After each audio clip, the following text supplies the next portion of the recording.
Hi friends, അപ്പോൾ നമുക്ക് ഇന്നത്തെ കറികളൊക്കെ എന്താണെന്ന് നോക്കിയാലോ. അധികം കറികളൊന്നുമില്ല കേട്ടോ, പക്ഷേ എൻ്റെ ഫേവറേറ്റ് കറിയാണ്. അപ്പോൾ ഇതേ ചോറ് എടുക്കുന്നുണ്ട് കേട്ടോ.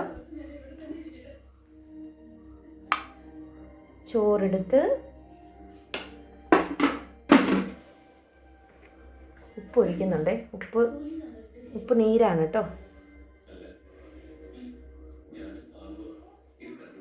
ഉപ്പ് നീരൊഴിച്ചു. പിന്നെ ദേ ഞാൻ കറി ഉണ്ടാക്കിയിരിക്കുന്നത് എൻ്റെ ഫേവറേറ്റ് കറിയായ ചക്കക്കുരു. ചക്കക്കുരുവിനകത്ത് കടുക് പൊട്ടിക്കുന്നവരുണ്ട് കേട്ടോ, പക്ഷെ എനിക്ക് കടുക് പൊട്ടിക്കുന്ന ടേസ്റ്റ് ഇഷ്ടമില്ല കേട്ടോന്നേ. അപ്പോൾ ഞാനിങ്ങനെ ഉണ്ടാക്കത്തുള്ളൂ ചക്കക്കുരു ഉണ്ടാക്കുമ്പോൾ. അപ്പോൾ ദേ ചക്കക്കുരു എടുത്തിട്ടുണ്ട്. ചക്കക്കുരു ഉണ്ടെങ്കിൽ ചക്കക്കുരുവിൻ്റെ കൂടെ ഒരു സ്പെഷ്യൽ ഐറ്റം വേണം. എന്നാണെന്നറിയാവോ? നമ്മുടെ ഉണക്കമീൻ. ഉണക്കമീൻ. അപ്പോൾ ഇതേ നമ്മുടെ ഉണക്കമീനും കൂടെ വെച്ചിട്ടുണ്ട്. പിന്നെ വേറെ കറിയൊന്നുമില്ല കേട്ടോ. പിന്നെ നമ്മുടെ പച്ചമീൻ വറുത്തേ കൂട്ടി ഇരിപ്പുണ്ട്, അതെനിക്ക് വേണ്ട. ഉണക്കമീനുള്ളപ്പോൾ പച്ചമീൻ്റെ ആവശ്യമില്ലല്ലോ.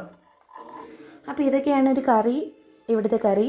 അച്ചാറും കൂടെ ഉണ്ടായിരുന്നു, നല്ലതായിരുന്നു. അച്ചാറില്ല കേട്ടോ. അപ്പോൾ എല്ലാവരും ചോറുണ്ടോ?